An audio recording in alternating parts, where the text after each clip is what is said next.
खबरों की दुनिया से जुड़े रहने के लिए अभी सब्सक्राइब करें हमारा चैनल। अगर आप भी देना चाहते हैं कोई खबर या जानकारी तो इन नंबरों पर करें संपर्क। उत्तर प्रदेश सरकार के 4.5 वर्ष के कार्यकाल में हुए कार्यों को लेकर प्रदेश सरकार जनता के बीच जा रही है। इसी सिलसिले में उन्नाव जनपद की 165 सदर विधानसभा से विधायक पंकज गुप्ता ने 4.5 सालों में किए गए कार्यों को लेकर एक प्रेस कॉन्फ्रेंस का आयोजन किया। प्रेस कॉन्फ्रेंस के दौरान सदर विधायक पंकज गुप्ता ने प्रदेश सरकार द्वारा किए गए कार्यों का बखान किया। विधायक ने बताया कि विपक्षी दलों या अन्य सरकारों में जो 70 सालों में काम नहीं किया गया वह भाजपा सरकार में काम किए गए। योगी व मोदी के कार्यकाल में जिस गति से विकास देखने को मिला है, छोटे छोटे मुद्दे हों या चाहे बिजली का मुद्दा, विधानसभा क्षेत्र के 410 मजरे हैं, इन सभी मजरों में बिजली पहुंचाने का काम योगी सरकार ने किया है। पंकज गुप्ता ने अखिलेश यादव पर निशाना साधते हुए कहा कि समाजवादी पार्टी सरकार बनने के बाद किसानों से वादा करके एक भी रुपया माफ नहीं करने का काम किया, लेकिन भाजपा सरकार ने पहली कैबिनेट मीटिंग में ही 86 लाख किसानों को 36,000 करोड़ रुपए का बकाया माफ कर दिया। कल आपने माननीय सांसद जी की प्रेस वार्ता देखी और सुनी। देश के लिहाज से और प्रदेश के लिहाज से जितने महत्वपूर्ण बिंदु थे उन्होंने अपनी प्रेस वार्ता के माध्यम से आप लोगों को बताया।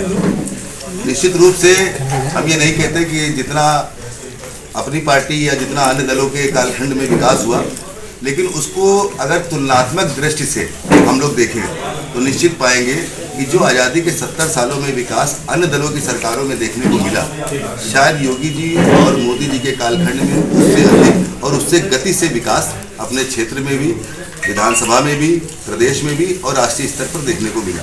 छोटे छोटे मुद्दे मैं कह सकता हूँ कि चाहे बिजली का मुद्दा हो, अगर हम विधानसभा स्तर पर बात करें तो 410 गाँव हमारी विधानसभा में है। सिर्फ 190 गाँव में बिजली थी योगी जी के मुख्यमंत्री बनने से पहले, और वो भी आधी अधूरी। उसके पश्चात जब योगी जी की सरकार आती है तो पूरे के पूरे गांव, मजरे, घर घर तक की निःशुल्क बिजली पहुंचाने का काम योगी जी की सरकार में किया गया। सिर्फ बिजली का काम नहीं, स्वास्थ्य, चिकित्सा, हर क्षेत्र में और दुनिया में भी भारत का गौरव बढ़ाने का काम हमारे प्रधानमंत्री मोदी जी के माध्यम से हुआ। योजनाओं का विस्तार से अगर हम चर्चा करें विधान स्तर पे, विधानसभा स्तर पे, चलिए लाइट भी आ रही है हमको लगता है, तो विधानसभा के स्तर पे कृषि के क्षेत्र में सबसे पहले बिंदु उठाते हैं। जब भी चुनाव आता है तो लोग और राजनीतिक दल किसानों की बात करते हैं। हमें अच्छी तरीके से याद है जब 2012 में चुनाव चल रहा था तो यही अखिलेश यादव जी ने साइकिल यात्रा निकाली थी और हमारे घर के सामने उन्होंने प्रेस वार्ता भी की थी। साइकिल यात्रा के दौरान भाषण भी दिया। भाषण में उन्होंने कहा था कि हमारी सरकार बनेगी तो हम किसानों का कर्जा माफ कर देंगे। और आप स्वयं साक्षी इस बात के हैं कि पूरे 5 साल सरकार के हो गए, एक भी किसान का 1 रुपया माफ करने का काम समाजवादी सरकार में नहीं हुआ। हमने संकल्प पत्र में कहा था कि अगर हमारी सरकार उत्तर प्रदेश में बनी तो हम किसानों का कर्जा माफ करेंगे। पहली कैबिनेट की पहली मीटिंग में पहला प्रस्ताव होता है और उत्तर प्रदेश के 86 लाख किसानों का 36,000 करोड़ रुपया माफ कर दिया जाता है।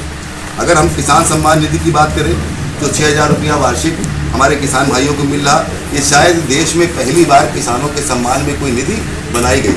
उसका लाभ हमारी विधानसभा के भी लगभग 89,272 किसानों को दिया। 89,272 किसानों को, ये छोटी संख्या नहीं है।